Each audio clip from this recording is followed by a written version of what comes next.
আমি আল্লাহ কি তোমাদেরকে এমন একটা ব্যবসার প্রতি ইশারা করব যেই ব্যবসার মাধ্যমে তোমরা আমার আযাব থেকে রক্ষা পাইবা। সেই ব্যবসাগুলো হলো তুমিনুনা বিল্লাহ, এক নম্বরে আল্লাহকে বিশ্বাস করবা, দুই নম্বরে রাসূলকে বিশ্বাস করবা। ওরে বান্দা, রাসূলের আদর্শ যখন তুমি মাইনা চলবা, আল্লাহর হুকুম আহকাম যখন তুমি মেনে চলবা, তখন তোমাকে আল্লাহ করে জান্নাত দেবে কিনা? আরে নবীর উম্মত, জাহান্নাম এত ভয়ঙ্কর শোনাইছে, কিন্তু বান্দার জান্নাতটা কেমন সুন্দর, জান্নাতটা কত ধরনের, কত সুন্দর।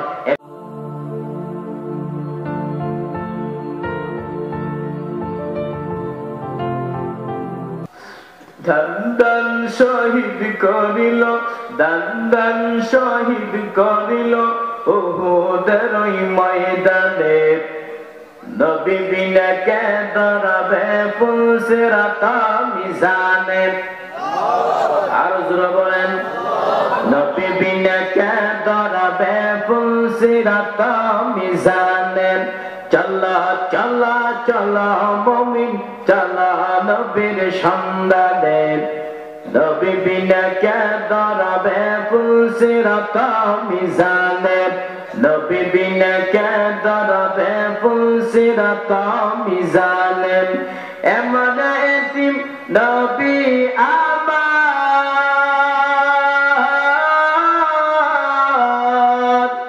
পিতা মাতা নাই যে তাহার। দান শহীদ করিল উহুদের ওই ময়দানে। নবী বিনা কে দরাবে ফুলসিরাত মিজানে। নবী বিনা কে দরাবে ফুলসিরাত মিজানে। নবী আমার জীবন ভরে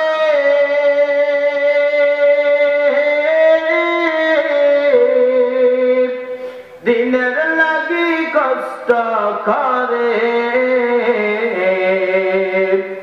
তার উপরেও কত মারা মারল তাকে দুশমনের।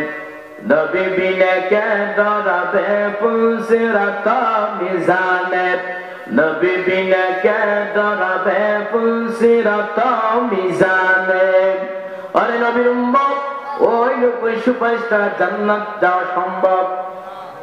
আরে নবীর উম্মত, আল্লাহ তাআলা বলেন, ইয়া আইয়ুহাল্লাযীনা আমানু, হে ঈমানওয়ালারা, হাল আদুল্লুকুম আলা তিজারা, আমি আল্লাহ কি তোমাদেরকে এমন একটা ব্যবসার প্রতি ইশারা করব যেই ব্যবসার মাধ্যমে তোমরা আমার আযাব থেকে রক্ষা পাইবা। সেই ব্যবসাগুলো হলো তুমিনুনা বিল্লাহ, এক নম্বরে আল্লাহকে বিশ্বাস করবা, দুই নম্বরে রাসূলকে বিশ্বাস করবা। ওরে বান্দা, রাসূলের আদর্শ যখন তুমি মাইনা চলবা, আল্লাহর হুকুম আহকাম যখন তুমি মেনে চলবা, তখন তোমাকে আল্লাহ করে জান্নাত দেবে কিনা? আরে নবীর উম্মত, জাহান্নাম এত ভয়ঙ্কর শোনাইছে, কিন্তু বান্দার জান্নাতটা কেমন সুন্দর, জান্নাতটা কত ধরনের, কত সুন্দর। একটু হাদিসটা শুনেন। আমার আল্লাহ তাআলা হাদিসে কুদসিতে বলেন, আদাতু লিইবাদিস সালিহিন মা লা আইনুন রাআত ওয়ালা উযুনুন সামিআত ওয়ালা খাতারা আলা কলবি বাশার।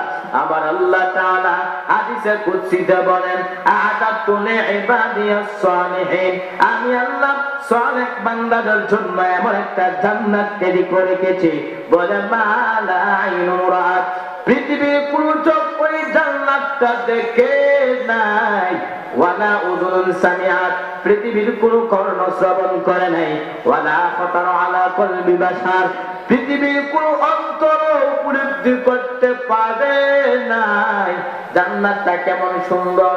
অতএব বান্দা, ওই জান্নাতটা আমার জন্য, আপনার আল্লাহর জন্য বানাইয়া রাখছেন। ওই জান্নাতে অধিপতি যদি হইতে চাও, বান্দা নামাজগুলো ঠিক আদায় করবা, বান্দা রোজাগুলো ঠিক আদায় করবা, ওরে বান্দা হজগুলো ঠিক আদায় করবা। যখন তুমি আল্লাহর হুকুম আহকাম ঠিক মতে মানতে পারবা, তখন তো আল্লাহ তুমি জান্নাত দিবে কিনা? আর আস্তে বলো, আর জোরে বলেন না।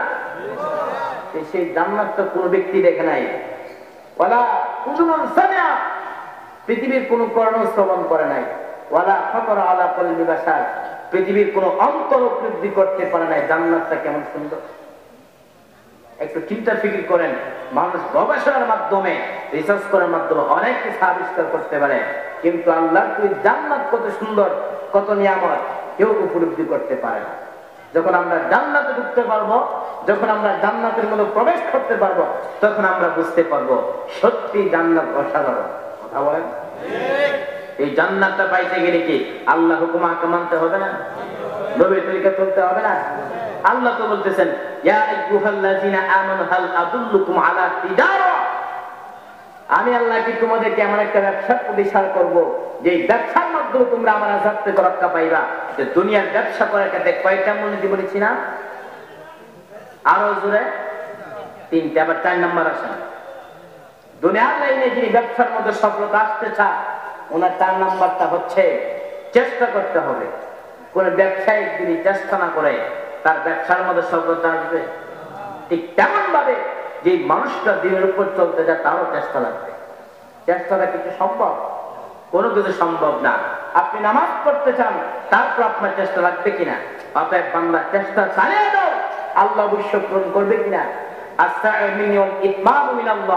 বান্দার কাছে চেষ্টা করা পূরণ করবে কে? আল্লাহ। শুধু তাই না, আল্লাহ তাআলা বলেন, ওয়াল্লাযিনা জাহাদু ফিনা লানাহদিয়ান্নাহুম সুবুলানা, যারা আমি আল্লাহকে পাওয়ার উদ্দেশ্যে চেষ্টা করবে, আমি আল্লাহ তাদেরকে শুধু একটা রাস্তা দেখাবো না, অনেক রাস্তা দেখায় দিব। আরে নবীর উম্মত ইমাম মালিক রাহমাতুল্লাহি আলাইহি এত বড় একজন জবরদস্ত বুজুর্গ ইমাম মালিক রাহমাতুল্লাহি আলাইহি, তিনি আল্লাহকে পাওয়ার জন্য চেষ্টা করেছেন, আল্লাহকে তারা পেয়ে গেছেন। আরে নবীর উম্মত ইমাম মালিক রাহমাতুল্লাহি আলাইহি তিনি মদিনার মধ্যে অবস্থান করে 70 বছর ধরে বান্দা মদিনার মধ্যে জীবন কাটায়, কিন্তু বান্দা জুতা পায়ে পরিধান করেন না। প্রশ্ন করা হলো,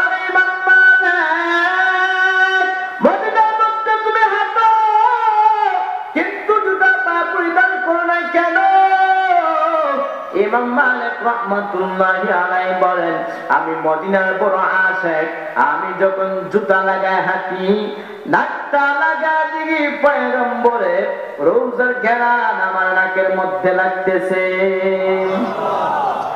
ইমামুল আউয়ালিনাল আখিরিন বাহর সাদাকা রাহমাতাল লিল আলামিন শুরু জুদাস রাহমাতাল লিল আলামিন। 70 বছর বান্দা মদিনায় জীবন কাটা, কিন্তু বান্দা ইচ্ছা করলে মদিনা থেকে মক্কায় গিয়ে বান্দা হজ পালন করতে পারেন, ইচ্ছা করলে বান্দা মদিনা থেকে মক্কায় গিয়ে উমরা পালন করতে পারেন।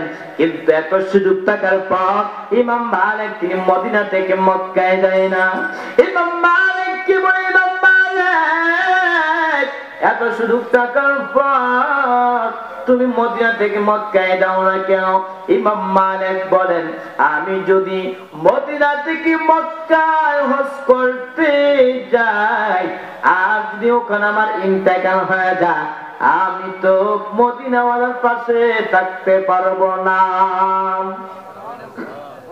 আরো জোরে বলেন, মরণের চিঠি যখন আসবে আমার, কালেমার তালকিন দিও বারে বার। মরণের চিঠি যখন আসবে আমার, কালেমার তালকিন দিও বারে বার।